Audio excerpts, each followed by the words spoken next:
دریافت فرمایا کہ بیرون ملک میں رہنے والوں کی زندگی بہت مصروف ہوتی ہے، ایسے حالات میں کون سے آسن اعمال کرتے رہنا چاہیے کہ عاقبت سنواری جائے؟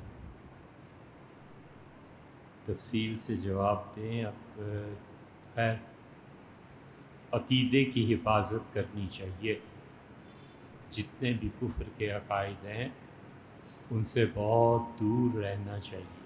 عیسائیت ہے، یہودیت ہے، اسلام کے علاوہ جتنے بھی مذاہب اور جو ان کے عقیدے ہیں، اور خود اسلام میں جن لوگوں کے عقیدے گمراہی پہ مشتمل ہیں، ان سب چیزوں سے اپنے آپ کو بہت زیادہ بچانا چاہیے۔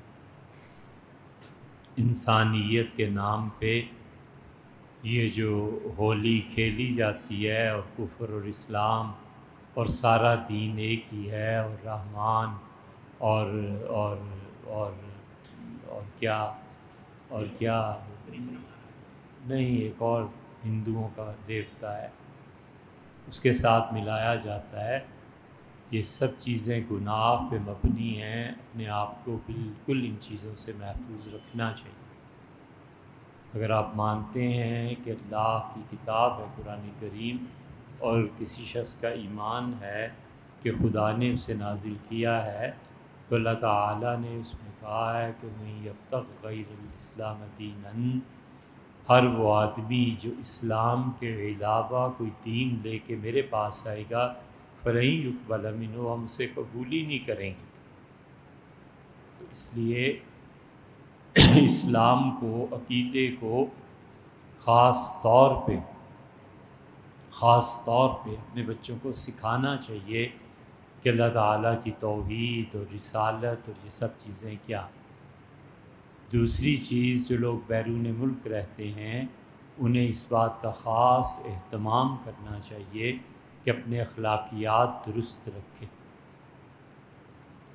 کسی کو حقارت کی بنیاد پر نہیں دیکھنا چاہیے۔ یہ لوگ تو ویسے ہی کافر ہیں، یہ لوگ تو کیا کہتے ہو، سور اور ایسے لوگ ہیں، یہ اس کو کھاتے ہیں۔ یہ اس طرح کی چیزیں لوگوں کے منہ پہ کہنا اور اس طرح کے نعرے لکھنا جس سے اشتعال اور ارتعاش پیدا ہو، بہت زیادہ بچنا چاہیے۔ اس کے نتائج بڑے خطرناک ہوتے ہیں، اس کے نتائج نسلوں کو بھگتنے پڑتے ہیں۔ کبھی یہ کام نہیں کرنے چاہیے۔ یہ جتنے بیت المقدس میں فلسطینی ہیں نا، ان میں بہت سے ایسے ہیں کہ جو لکھ دیتے ہیں کہ بندروں اور سوروں کی اولاد و اسرائیلیوں۔ نتیجہ یہ کہ وہ یہودی میں آ کے، یہودی عبرانی زبان میں آ کے ہمیں بھی ایسے ہی کوستے، تو معاشرہ معتدل رہنے کی بجائے، مسائل کو حل کرنے کے بجائے اور الجھ جاتا۔ ایک فرانسیسی مستشرق ہے، اور جب فرانس اور الجزائر کی لڑائی ہوئی تو آخر الجزائر فتح ہو گیا، وہ مستشرق آیا الجزائر کو دیکھنے، تو اس کی شکل و صورت دیکھ کے ایک جگہ ہوٹل میں تھا، تو الجزائری سمجھ گئے کہ فرانسیسی ہے، تو ایک جا کے اس کے پاس بیٹھا اور الجھ گیا کہ تم نے اپنے دور میں یہ کیا تھا، یہ کیا تھا، یہ کیا تھا۔ اس سے کہا کیا جنہوں نے کیا، یار میں ایک پڑھا لکھا آدمی ہوں، تمہارا ملک دیکھنے آیا ہوں، یہ چیزیں کری۔ اسے پکڑا اور مارنا شروع کر دیا، اور خوب مارا، اور جتنے الجزائری تھے بیٹھ کے دیکھتے رہے، کسی نے اٹھ کے نہیں چھڑایا۔ جب اچھی طرح مار چکا تو وہ چل پڑا، اور اس سے کہا میں اپنے ملک میں جاؤں گا اور میں تم سے اس کا بدلہ لوں گا، اور تمہاری نسلوں سے بھی بدلہ لوں گا، ایسا کہ تم یاد کرو گے، یہ آج کی مار کا سبق تمہاری نسلوں تک پہنچے۔ اور پھر اس نے جا کر حضرت رسالت پناہ صلی اللہ علیہ وسلم کے خلاف ایسی کتاب لکھی جسے پڑھ کے ہم جیسے لوگ کانپ اٹھے، ایک ایک لفظ، ایک ایک سطر، ایک ایک صفحہ زہر سے بھرا ہوا۔ جو کچھ ولیعذ باللہ حضور اقدس صلی اللہ علیہ وسلم کی توہین کر سکتا تھا سب کر گزرا، اور وہ اب بھی ہزاروں کی تعداد میں چھپ رہی، اس ایک مار کا نتیجہ۔ تو نہ کرے ایسے، نہ کرے۔ ہمیشہ رسول اللہ صلی اللہ علیہ وسلم کی ایک حدیث یاد رکھنی چاہیے، ہمیشہ۔ یہ آج کل جتنا یہ میڈیا ہے نا، یہ چھوٹے چھوٹے جو کلپس آتے ہیں، اور یہ اس کو کیا کہتے ہیں، سوشل میڈیا اور ٹک ٹاک، اور یہ سب اس حدیث کو پر غور نہیں کرتے۔ حضرت رسالت مآب صلی اللہ علیہ وسلم الفتنۃ نائمۃ، آزمائش، جانچ، پریشان کن چیزیں سوئی ہوئی ہیں۔ لعن اللہ من ایقظھا، خدا کی لعنت پڑے جو اس کو جگائے۔ ایک عورت ہے، مرد ہے، ہو گیا غلط کام، سویا پڑا ہے، کسی کو نہیں پتا، اب اس کے کلپس پوری دنیا کو بھیجنا کہ یہ ہو رہا ہے۔ یہ ایک فتنے کو جگانے کی بات نہیں ہے تو اور کیا ہے؟ گلی گلی اور محلے محلے میں لوگ ایک دوسرے کو لان تان کریں، یہ کیا ہے؟ ایک آدمی نے فراڈ کیا ہے، گورنمنٹ جانے، اس کا قانون جانے، اب گورنمنٹ کو کہیں آپ کی گورنمنٹ نہیں انصاف دیتی، اب گورنمنٹ کو پلٹیں، کچھ کریں، وہ تحریک چلائیں۔ یہ کیا بات ہوئی کہ اس چیز کو گھر گھر پہنچاؤ اور پورا معاشرہ اس میں تنگ آئے؟ وہ فتنہ سویا ہوا ہے، یار سوتا رہنے۔ بڑی اچھی بات ابن قیم نے لکھی ہے، ان کی باتیں تو خیر حکیم تھے۔ کہتے ہیں تاتاری جب دمشق میں آئے تو ہم جامع مسجد سے نماز پڑھ کے نکل رہے تھے جمعے کی، تو میرے استاد شیخ الاسلام ابن تیمیہ رحمۃ اللہ جو ہمیشہ بری بات کو برا کہتے تھے، کسی سے ڈرتے نہیں تھے، کچھ نہیں، جو غلط ہے سو غلط، منہ پہ کہہ دیتے۔ ہم سب جا رہے تھے، حضرت کے شاگرد بھی تھے، تو تاتاری وہاں پر شراب پی رہے تھے، تو شیخ نے دیکھا اور چپ کر کے گزر گئے۔ تو ہم لوگوں کو بڑا تعجب ہوا، ہم نے جا کے کہا حضرت یہ تاتاری شراب پی رہے تھے، آپ ہمیشہ بری باتوں کو منع کرتے ہیں، انہیں کچھ نہیں کہا۔ فرمایا میں ان کو منع کرتا، تنقید کرتا، اور تمہیں پتہ ہے اس کے بعد اٹھ کے کیا کرتے؟ اٹھ کے مسلمان خواتین کو چھیڑتے، تنگ کرتے، بری حرکتیں کرتے اور قتل کر دیتے۔ تو یہ جو چھوٹے گناہ میں پڑے ہوئے ہیں یہی ٹھیک، اسی میں رہیں، اس سے بڑھے نہیں۔ تو یہ جو الفتنۃ نائمۃ ہے نا، کہ لوگوں مصیبتیں، فسادات سوئے ہوئے ہیں، لعن اللہ من، خدا کی لعنت پڑے جو اس کو بیدار کرے۔ اس سے ان کاموں میں پڑھنا ہی نہیں چاہیے، خاص طور پہ جو مغرب میں رہتے ہیں نا، وہ جان بوجھ کے جب ایسی حرکتیں کرتے ہیں تو پھر ریٹیلیشن جو ہوتی ہے اس کا جواب تو دے نہیں پاتے۔ وہ اس سے کتاب لکھ کے پوری دنیا میں پھیلا دی، اب الجزائریوں میں کوئی ہے جو اس کا جواب لکھے؟ یہی ہوتا ہے۔ تو کبھی بھی ایسے کام نہیں کرنے چاہیے۔ اور تیسری بات یہ ہے کہ اپنے گھروں میں دو چیزیں مسلسل قائم رکھنی چاہیے۔ ایک یہ کہ اس پہ چیک رکھنا چاہیے کہ ہم رسول اللہ صلی اللہ علیہ وسلم کی اتباع کتنی کر رہے ہیں۔ ہمیشہ کوشش کرنی چاہیے کہ وہاں کی سوسائٹی میں، اپنے گھروں میں سنت کے مطابق کام کیے جائیں۔ مثلا ہمارے ہاں اب تو ہر جگہ ہی ہو گیا ہے، سب کے ہاں ہی ہو گیا ہے، ٹیبل پہ کھانا کھاتے ہیں، ایک مثال دے رہے ہیں، لیکن اگر آپ خواتین اس بات کا اہتمام کریں کہ کھانا بچوں کو لے کے زمین پہ بیٹھ کے کھائیں گے، تو بظاہر ایک چھوٹی سی چیز ہے، لیکن ایک چیز کی آپ نمائندگی کر رہے ہیں اپنے گھر میں کہ مسلمانوں کا طریقہ یہ بظاہر ایک چھوٹی سی چیز ہے، لیکن تہذیب کی خبر دیتی ہے۔ ہمیشہ اس بات کا خیال کرنا چاہیے کہ لباس، جوتے پہنتے ہوئے اور اتارتے ہوئے حضور صلی اللہ علیہ وسلم ہمیشہ دائیں ہاتھ کو ترجیح دیتے تھے، جب جوتا پہن رہے ہوتے تھے، جب لباس پہن رہے ہوتے تھے، اور جب اتارتے تھے تو الٹے ہاتھ سے شروع کرتے تھے، کہ بچوں کو سکھایا جائے۔ اب جب بھی بچہ جوتا اتارے گا اور جوتا پہنے گا، اس کے ذہن میں کوندے گا ایک مائکرو سیکنڈ کے لیے کہ حضور صلی اللہ علیہ وسلم ایسے کرتے تھے، بس یہ کافی ہے۔ یہ دن میں 100 مرتبہ جب آئے گا نا کہ حضور صلی اللہ علیہ وسلم ایسے کرتے تھے، ایسے کرتے تھے، ایسے کرتے تھے، تو یہ مینٹلٹی چینج ہوتی ہے، پھر وہ بچتا ہے۔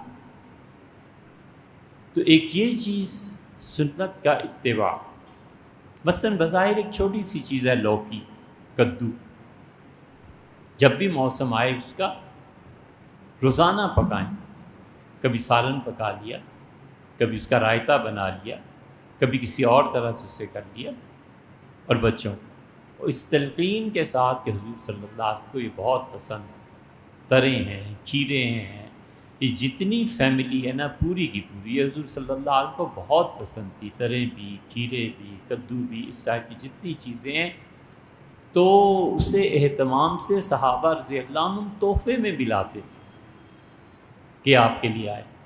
ایک صحابیہ رضی اللہ عنہ کہتی ہیں کہ ہمارے باغ سے ایسی چیزیں آئیں تو میں نے کدو اور تریں اور یہ چیزیں، کھیرے وغیرہ ایک چنگیر میں رکھ کے حضور صلی اللہ علیہ وسلم کو بھیجے۔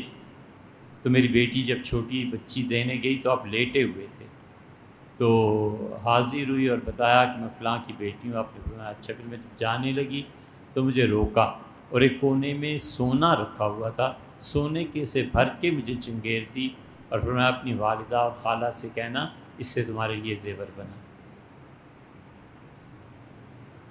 سخاوت کا تو سمندر تھے نا۔ تو اس لیے یہ بظاہر چھوٹی چیزیں، لیکن بچوں کو ٹریننگ ملتی ہے کہ ہم کسی راہ پہ قائم ہیں، ہم کسی طرف کو چل رہے ہیں، کسی طرف جا رہے ہیں۔ بیسیوں چیزیں، رسول اللہ صلی اللہ علیہ وسلم کو پینے کی چیزوں میں میٹھا اور ٹھنڈا پسند۔ حضور صلی اللہ علیہ وسلم شہد پانی میں گھول کے پی لیتے تھے۔ اب مغرب میں رہتے ہیں، شہد ہے، پانی ہے، برف ہے، ٹھنڈا کے بچوں کو پلایا، انہوں نے سکھایا کہ بیٹے پینے کی ٹھنڈی اور میٹھی چیزیں حضور صلی اللہ علیہ وسلم کو بڑی پسند تھی، آپ بھی پیا کریں۔ اب جب 15-20 مرتبہ کہیں گی، پھر اس کے ذہن میں یہ بات جم جائے گی، پھر جب بھی پیے گا اسے حضور صلی اللہ علیہ وسلم کی یاد آئے گی، تو گناہ کس یاد پہ کرے گا؟ گناہ میں کوئی چیز سے روکے گی نا۔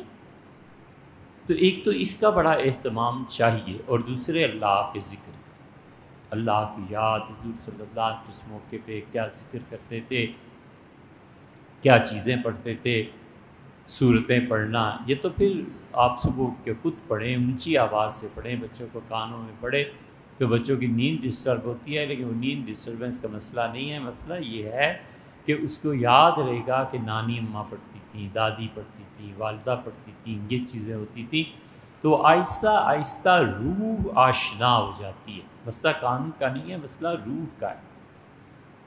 تو جب روح میں یہ چیزیں پیوست ہو جاتی ہیں تو پھر مرتے وقت یہ کام آتی ہیں چیزیں۔ 50 سال کے بعد یہ پھل سامنے آتا ہے، لوگوں میں اتنی برکتیں ہوتی ہیں کہ ان کی برکتیں تیسری چوتھی نسل میں جا کے پتہ چلتا ہے کہ اچھا یہ تو وہاں سے آئی ہے چیز۔ حضرت حسین احمد صاحب مدنی رحمۃ اللہ علیہ، تفصیل سے واقعہ تو ذکر کرنے کا نہیں ہے، ان کے والد تھے ماسٹر حبیب اللہ، وہ بیعت ہو گئے، وہ سید تھے، بیعت ہوئے محفوظ الرحمان گنج مراد آبادی رحمۃ اللہ علیہ سے۔ تو محفوظ الرحمان گنج مراد آبادی رحمۃ اللہ علیہ پرانے بزرگ ان سادات کی بڑی عزت کرتے تھے، تو کسی نے جا کے کہا حضرت انہوں نے جھوٹ بولا ہے، یہ بجنور کے ہیں اور فلاں جگہ کے اور سید نہیں ہیں۔ تو حضرت کو دکھ ہوا کہ مجھ سے جھوٹ بولا ہے، تو آئندہ جب ان کا آنا ہوا تو حضرت اس طرح پیش نہیں ہوئے، آئے جیسے پہلے۔ پھر جب وہ گئے تو انہوں نے محسوس کیا کہ حضرت نے مجھ سے اتنی اچھی طرح مصافحہ ملنا نہیں کیا جیسے ہمیشہ سے تھا۔ پھر جب گئے تو حضرت بہت خوشی سے ملے، پہلے سے بھی بڑھ کے، اور کہا میاں تمہارے بارے میں ہمارے کان کسی نے بھر دیے، جھوٹ بولا تھا، تو تمہارے جد امجد آئے تھے نور الحق صاحب اور کہنے لگے میرا بیٹا آتا ہے آپ کے پاس، وہ میرا ہی بیٹا ہے، اس کا خیال کیا کیجیے۔ تو ہمیں اب اطمینان ہو گیا کہ تمہارے جد امجد تمہارے دادا نے آپ کے تسلی دلائی۔ ہمیں خیال ہوا کہ حضرت کے دادا تو یہ نہیں تھے، یہ کون؟ خیر تحقیق ہم نے کی تو 19ویں پشت میں جو بزرگ تھے وہ آئے اور آ کے کہا یہ میری اولاد ہے۔ 19 دادے پیچھے چلے جائیے۔ تو اس لیے کوئی مانے یا نہ مانے ہم اس بات کے قائل ہیں کہ جو بھی نیکیاں کرتے ہیں نا، کئی پشتوں کے بعد بھی اس کے اثرات ثمرات آتے ہیں۔ امام یوسف رحمۃ اللہ علیہ نے، خیر اس کا تو مقابلہ ہی کوئی نہیں کیا جا سکتا، انہوں نے کتاب الاموال میں لکھا ہے کہ حضرت رسالت مآب صلی اللہ علیہ وسلم نے میرے دادا کے سر پہ ہاتھ رکھا تھا جب وہ بچے تھے اور عہد میں حاضر ہوئے کہ میں جہاد میں شرکت کروں گا، تو حضور صلی اللہ علیہ وسلم کے اپنا دست مبارک بچے کے سر پہ رکھا، مسکرائے اور واپس کر دیا کہ تم ابھی کم عمر ہو۔ 175 پونے 200 سال کے بعد امام یوسف کہتے ہیں رسول اللہ صلی اللہ علیہ وسلم کے ہاتھ کا اثر ابھی تک مجھے اپنے وجود میں محسوس ہوتا ہے۔ اس لیے، اور تیسری چیز خیال آ گیا، ہمیشہ حلال کا رزق اپنی اولاد کو کھلانا چاہیے، ہمیشہ۔ مشکوک مال بھی گھر نہ آنے پڑے،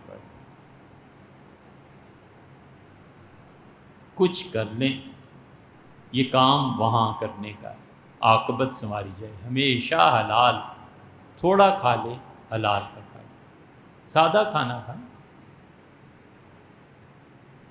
اور زندگی ہمیشہ سادی ہونی چاہیے، سوچ بلند ہونی چاہیے، سمپل لیونگ ہائی تھنک۔ ایک جوڑا 10 برس بھی پہن لیا تو کیا مصیبت ہے، کوئی حرج نہیں، لیکن اپنے اخلاقیات اور سوچ کے اعتبار سے منصوبہ بندی کرے کہ کیا کرنا ہے، زندگی کیسے گزارنی ہے، ادارے کیسے قائم کرنے ہیں، تعلیم کا کیا بنے گا، بچوں کی تربیت کا کیا بنے گا۔ ہمیشہ بڑے پیمانے پر زندگی بڑی سادہ، بہت معمولی۔ مولانا ناصر اصلاحی کہتے تھے کہ ہمارے استاد جو تھے محمد الدین فرائی رحمۃ اللہ علیہ، تو ہم لوگ پڑھتے تھے الاصلاح جو ادارہ تھا، تو ایک دن بہت شور مچا دوپہر کے کھانے پہ، تو حضرت نے سب بچوں کو بلایا اور کہا بھی کیا ہے، تو ہم نے کہا حضرت اتنی خراب روٹی پکتی ہے اور دال پکاتے ہیں اور اس میں بھی لمبا شوربہ لگاتے ہیں، تو ہم نے کہا کہ چٹنی بنا دو، سوکھی روٹی کے ساتھ چٹنی سے ہی کھا لیں گے، تو چٹنی بھی نہیں اس نے بنائی، تو ہم سب ہنگامہ سے بنا، کوئی مسئلہ نہیں، بیٹھو میں بنا دیتا ہوں اپنے بچوں کو۔ ہم بہت خوش ہوئے، بچے تھے بیٹھ کے، بھائی جاؤ پانی لاؤ، تو ایک بڑے برتن میں پانی آیا گیا، نمک اور مرچیں لائی گئیں، حضرت نے نمک ڈالا، مرچیں ڈالی، اسے چمچے سے ہلایا اور بنا، بن گئی چٹنی، کھاؤ بچوں، اس میں کیا۔ یہ ان بچوں کی تربیت اور پرورش ہوئی ہے جو مولانا امین حسن اصلاحی 9 جلدوں میں انہوں نے قرآن پاک کی تفسیر لکھی ہے، اور اس میں اگرچہ بہت سی باتیں غلط بھی آ گئی ہیں، لیکن مولانا امین حسن اصلاحی کے معاصرین میں اتنا قرآن کریم میں ڈوب کر تفسیر لکھنے والا ہمیں کوئی نظر نہ آیا، نہ دیوبند میں، نہ بریلی میں، نہ کہیں اور۔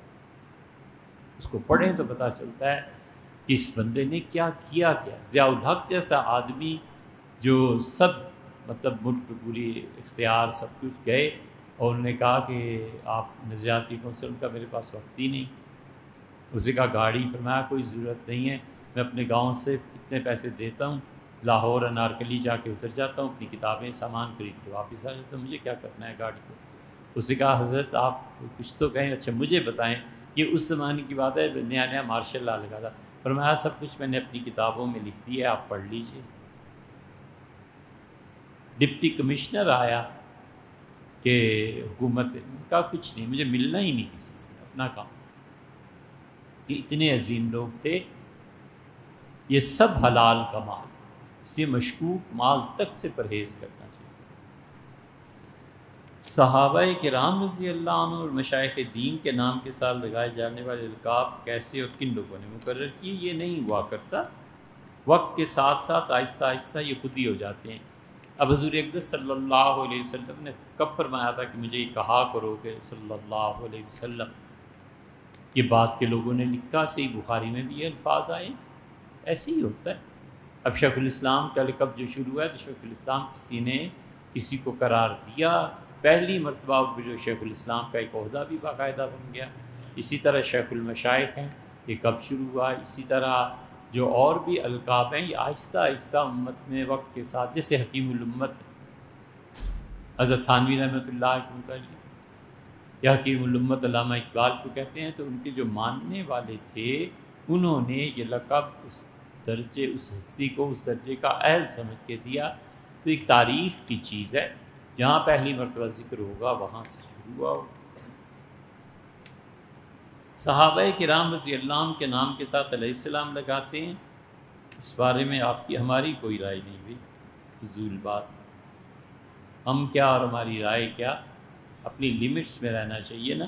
سیدھی سی بات یہ ہے کہ فقہا نے لکھا ہے کہ علیہ السلام کا لفظ یہ پہلے ہوتا تھا، حضور اقدس صلی اللہ علیہ وسلم کے ساتھ ملے گا رحمۃ اللہ علیہ۔ امام ابو حنیفہ رحمۃ اللہ کے ساتھ صاحب فتح القدیر نے لکھا ہے رضی اللہ عنہ۔ پہلے دعائیہ جملہ، عربوں کا دعائیہ جملہ جو ہے نا ان کی ثقافت میں شامل ہے۔ آپ کسی کو پانی کا گلاس بھی دے دیں تو کہتے ہیں رحمک اللہ، اللہ رحم کرے۔ آپ کسی عربی کو کوئی نیکی اچھائی کی بات بھی جزاک اللہ، یہ ان کی ثقافت میں شامل ہے، دعا کا دینا۔ اب پہلے زمانے میں یہ کوئی تخصیص نہیں تھی، لیکن ہمارے دور میں اب خاص ہو گیا علیہ السلام انبیاء علیہ السلام کے ساتھ، رضی اللہ عنہ صحابہ رضی اللہ عنہ کے ساتھ، رحمۃ اللہ علیہ اولیاء کرام کے ساتھ، وغیرہ وغیرہ۔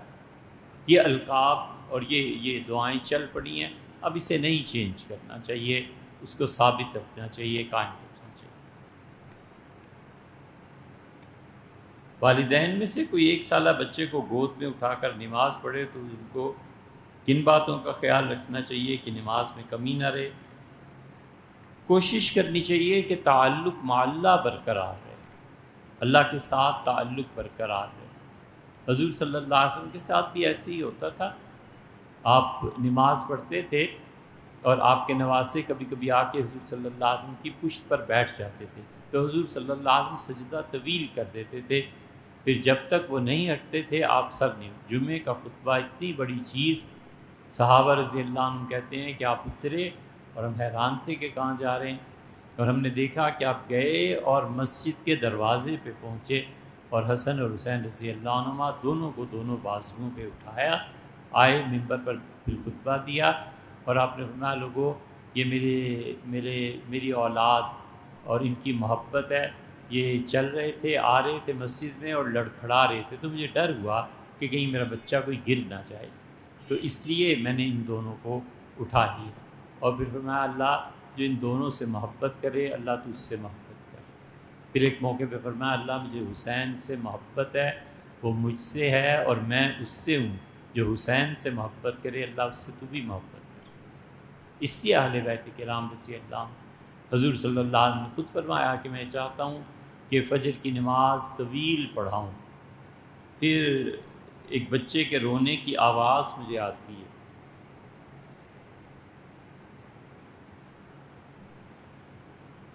فرمایا میں نماز مختصر کر دیتا ہوں کہ بچے کی ماں آزمائش میں نہ پڑ جائے، یعنی ایسے نہ ہو کہ بیچاری نماز توڑ کے پھر سے سنبھالنے لگ جائے۔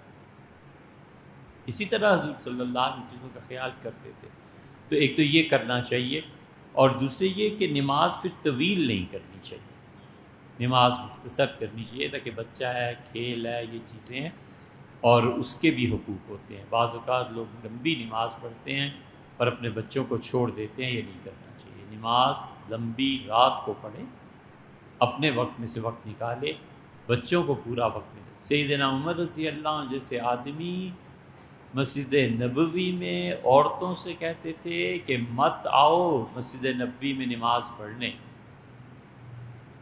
فرماتے تھے تمہارے بچے چھوٹے ہیں اور بچے کو کسی بھی وقت ماں کی ضرورت پیش آ سکتی ہے، جاؤ اور گھر میں پڑھو۔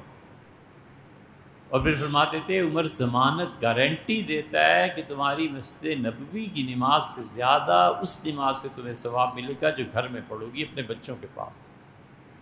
اور پھر فرماتے تھے میں نے حضور صلی اللہ علیہ وسلم سے سنا ہے کہ گھر کے پیچھے جو کوٹھڑی ہوتی ہے ادھر جا کر نماز پڑھو گی تو اس سے بھی زیادہ ثواب ہے جتنا تم کمرے میں پڑھو۔ پہلے زمانے کی جو تعمیرات ہوتی تھی، صحن ہوتا تھا، کمرے ہوتے تھے، کمرے کے پیچھے کوٹھڑی بناتے تھے، ہر کمرے کا ضروری سامان جو بھی ہوا کرتا تھا سردی گرمی کا پیچھے ڈال دیا کرتے تھے اور مختلف سامان وہاں رکھتے، یہ طرز تعمیر تھا۔ تو رسول اللہ صلی اللہ علیہ وسلم کمرے کو چھوڑ کے اس سے پیچھے سیدنا عمر رضی اللہ عنہ کہتے ہیں اپنے بچوں کے۔ تو اس لیے ہمیشہ انہیں وقت دینا چاہیے، ان کی خواہشات کی بنا سمجھنی چاہیے، صرف خواہش نہیں، اس کی بنیاد کیا، کس وجہ سے بچہ ایسے کہہ رہا ہے، کس وجہ سے۔ اور بہت سے مشورے جو ماں دیتی ہے، بیویاں دیتی ہیں، شوہر دیتے ہیں، انہیں مان لینا چاہیے۔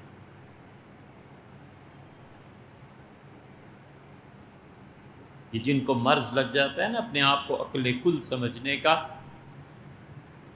اور کسی کا مشورہ نہیں سننا، اور بیوی ولیعذ باللہ ولیعذ باللہ استغفر اللہ، کیا زبان ہے اور کیا اس کا جملہ ہے کہ بابا سائیں کہتے تھے کہ بیوی تو پاؤں کی جوتی ہے۔ اللہ جس کے متعلق کہتا ہے کہ ہمیشہ اس کا خیال رکھنا، اور حضور صلی اللہ علیہ وسلم وفات سے پہلے بھی کہتے ہیں کہ ان کا خیال کرنا، اور رسول اللہ صلی اللہ علیہ وسلم جن کے متعلق فرماتے ہیں کہ یہ تمہارا حصہ ہیں، 50% تم ہو تو 50% یہ بھی ہیں، شقائق، یہ الفاظ آئے ہیں حدیث میں۔ یہ کیا تہذیب ہے یار! تو اس لیے کبھی کبھی بیویاں بڑا اچھا، یہ سارے حدیبیہ میں دیکھیں، حدیبیہ اس قدر زبردست چیز ہو گئی کہ صحابہ رضی اللہ عنہ کے دل بجھ گئے۔ سیدنا عمر رضی اللہ عنہ سے ضبط کرنے والا آدمی حضرت ابوبکر، ہم حق پہ نہیں ہیں، اللہ کے رسول نہیں ہیں، اگر ہم حق پہ ہیں، حضور صلی اللہ علیہ رسول ہیں، تو یہ کیا ہے سب کچھ، کیوں ہم ان شرائط پہ صلح کریں؟ سیدنا عمر رضی اللہ عنہ کہتے تھے وہ جو حدیبیہ میں بول پڑا تھا، لوگوں آج موت کے وقت تک میں نے روزے رکھے ہیں اور غلام آزاد کیے ہیں کہ اس دن جو میں کہہ گیا تھا اللہ میری اس بات کو معاف فرما۔ حضور صلی اللہ علیہ وسلم کو ناراضگی تھی کیونکہ صلح کر لی تھی۔ آپ فرمائیں انہیں کیا ہو گیا ہے؟ میں جب انہیں کہہ رہا ہوں کہ اٹھو قربانی کرو اور سر کے بال مڈاؤ، کیوں نہیں سنتے؟ اور آپ اپنے خیمے میں چلے گئے۔ ام المومنین ام سلمہ رضی اللہ عنہا سے کہا کہ میں نے انہیں کہا دیکھو یہ کیا کر، ان کا اللہ کے رسول کچھ نہ کہ یہ بہت شدید غم اور دکھ ہے، آپ بس یہ کام کریں کہ جا کر اپنا جانور خود ذبح کرنے لگیں، پھر دیکھیں کیا ہوتا ہے۔ حضور صلی اللہ علیہ وسلم گئے اپنے جانور کے پاس، چھری اٹھائی اور صحابہ رضی اللہ عنہ ٹوٹ پڑے۔ راوی کہتا ہے لگتا تھا جسے ایک دوسرے کو قتل کر دیں گے۔ کبھی کبھی یہ خواتین اچھے مشورے بھی دے دیتی ہیں، اس کو بھی اور شوہر بھی اچھے مشورے دے دیتے ہیں، ان کو بھی سن لینا چاہیے۔ یہ جب ایران فتح ہوا بات یاد آتی ہیں بہت، وقت بھی نہیں ہے اتنا۔ بہرحال ایران جب فتح ہوا تو منصور تھا، اس نے کہا یہ ایرانیوں نے اتنے زبردست محل جو بنائے ہیں اور جو خزانے ہیں اور یہ جو چیزیں ہیں، ان کا جتنا قیمتی سامان، جتنا اچھا پتھر، جتنے اچھے قالین، یہ سب ان بادشاہوں کے محلات سے لا کے بغداد میں عمارتیں بنائی جائیں، اور جو ٹائلز ہیں، جو ماربل ہے، یہ سارا ہمارے یہاں لگایا جائے۔ اس سے خالد برمکی سے پوچھے، یہ برمکی ایران کا خاندان تھا، تو خالد برمکی وزیر اعظم تھا، اس سے پوچھا تو اس نے کہا حضور ایسے نہ کریں، یہ یادگاریں قائم رہنے دیں، ہماری نسلوں میں ہماری بہادری کی داستان قائم رہے گی کہ ہم نے ایسی ایسی اقوام کو فتح کیا ہے، اللہ نے ہماری ایسی مدد کی۔ ایک اور دوسرے، اگر آپ ان سب چیزوں کو شفٹ کریں گے تو جتنا پیسہ شفٹنگ میں لگ جائے گا وہ بہت زیادہ ہے، بجائے اس کے کہ آپ ان کو چھوڑ دیں، خرچہ زیادہ ہے۔ یہ مشورہ اس نے دے دیا۔ منصور نے کہا یہ مشورہ میں جانتا ہوں اس لیے دیا جا رہا ہے کہ تم ایرانی ہو نا، تو تم چاہتے ہو کہ تمہارے باپ دادا جو کافر تھے ان کی یادگاریں قائم رہیں۔ تو چپ ہو گیا۔ شروع ہو گئے محلات کی کھدائی میں اور توڑنے میں اور بغداد لانے میں۔ 6 مہینے تو زور و شور سے کام تھا۔ منصور نے جب دیکھا منگا کے کا خرچہ کتنا ہوا ہے تو پتہ چلا کئی گنا خرچہ بڑھ گیا ہے، خچروں کا اور گدھوں کا اور کس کا اور منتقل کرنے کا اور پھر یہاں نئی تعمیر کرنے کا، اور کئی گنا بڑھ گیا۔ اسے کہا بس کرو۔ تو اس لیے مشورہ جو ہے نا کبھی کبھی کوئی ٹھیک بھی دے دیتا ہے، سن لینا چاہیے۔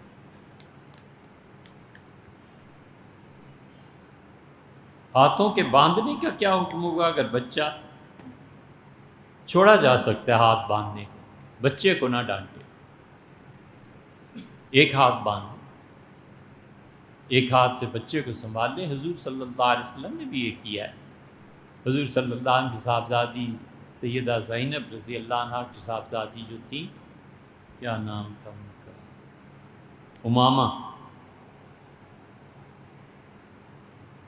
سے عائشہ رضی اللہ عنہ کہتی تھی حضور صلی اللہ علیہ وسلم مال غنیمت میں ایک مرتبہ ہیروں کا ایک ہار ملا تھا، اتنے قیمتی پتھر تھے کہ رسول اللہ صلی اللہ علیہ وسلم کی بیویوں میں ہر ایک کی نظر اس پہ جا کے ٹکی، یہ تو زبردست مال ہے۔ تو ہر ایک نے پوچھا اللہ کے رسول یہ کس کو دیں گے؟ آپ نے جس سے سب سے زیادہ محبت ہے۔ عائشہ رضی اللہ عنہ کہتی ہیں باقیوں نے کہا عائشہ یہ تمہارا ہے، میں نے کہا ہاں، اس سے سب سے زیادہ محبت۔ نماز پڑھا کے تشریف لائے اور فرمایا میری بیٹی زینب کی بیٹی کہاں ہے؟ امامہ رضی اللہ عنہ چھوٹی بچی تھی، پیش کیا گیا تو رسول اللہ صلی اللہ علیہ وسلم ان کے گلے میں ہار ڈالا۔ آپ نے کہا تمہاری ماں بھی بڑی اچھی تھی، میری بیٹی تھی، تم بھی میری بیٹی۔ تو اس لیے حضور صلی اللہ علیہ وسلم کیا یہ حضور صلی اللہ علیہ وسلم نے گود میں اٹھا کر نماز پڑھی ہے، جیسے بچے چمٹ جاتے ہیں نہیں چھوڑتے، یہ ہوا ہے۔ رکوع میں ایک گھٹنے کو پکڑنا یہ بھی درست ہوگا۔ بس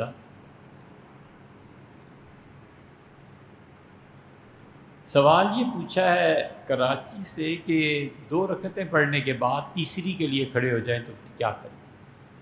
تیسری رکعت پوری کر لینی چاہیے اور آخر پہ سجدہ سہو کر لینا چاہیے۔ 2 رکعتیں تو اب ہوا رسولوں پہ پہنچ کے مکمل ہو گئی تھی، اب تیسری کے لیے کھڑے، اب 2 رسول تک لیکن نہیں پڑھ سکے نا، بھول گئے، تو ڈائریکٹلی تیسری کے لیے کھڑے ہو گئے، تو یہ درمیان کا قاعدہ رہ گیا۔ اس کی کمی کو پورا کرنے کے لیے آخر پہ سجدہ سہو کیا جائے گا، چوتھی رکعت پڑھ کے بیٹھا جائے گا اور پھر سجدہ سہو کیا جائے گا۔ اللہم صلی علی سیدنا محمد و آلہ و اطرتہ بعدد کل معلوم لک۔ یہ درود شریف آپ نے پوچھا ہے، یہ نہیں پڑھنا چاہیے۔ یہ اگرچہ بڑے بڑے مشائخ نے اپنی کتابوں میں لکھا ہے اور اپنے مریدوں کو تلقین بھی کرتے ہیں، خود دلائل الخیرات والوں نے لکھا ہے اور بہت لوگ اسے پڑھتے ہیں مگر نہیں پڑھنا چاہیے۔ پہلی بات تو یہ ہے اس لیے نہیں پڑھنا چاہیے کہ جو الفاظ آئے ہیں نا کہ بعدد کل معلوم لک، اللہ جتنا تیرا علم ہے تو اللہ کے علم کی تو انتہا نہیں۔ ولیعوذ باللہ خدا کے علم اور خدا کی صفات کے بارے میں ایسی باتیں کرنا بہت خراب بات ہے۔ لکھا ہوگا جن صوفیوں نے لکھا ہوگا، بالکل نہیں پڑھنا چاہیے، اللہ کے علم کا کوئی منتہا نہیں ہے۔ اور یہ کہتا ہے کہ اللہ حضور صلی اللہ علیہ وسلم ان کے اولاد پر اتنی مرتبہ درود بھیج جتنا شمار تیرے علم میں۔ اللہ کے علم میں شمار 10 کروڑ ہے، 10 کھرب ہے، تو ایک جگہ جا کے حد لگ گئی نا، ایسے نہیں ہے۔ اللہ کے علم کی کوئی حد نہیں۔ دوسری بات یہ ہے کہ کتاب الحضر والاباحہ میں شامی رحمۃ اللہ نے اس پہ بحث کیا اور منع کیا، اس لیے مفتی حضرات کا بھی ہے تو منع کرتے ہیں۔ اور تیسری بات یہ ہے کہ اگر آپ کا تعلق دیوبند کے مسلک سے ہے تو اس گنگوئی رحمۃ اللہ سے منع فرماتے تھے. تذکرۃ الرشید میں یہ لکھا ہے، انہوں نے منع کیا کہ بھی اسے نہیں پڑھنا چاہیے.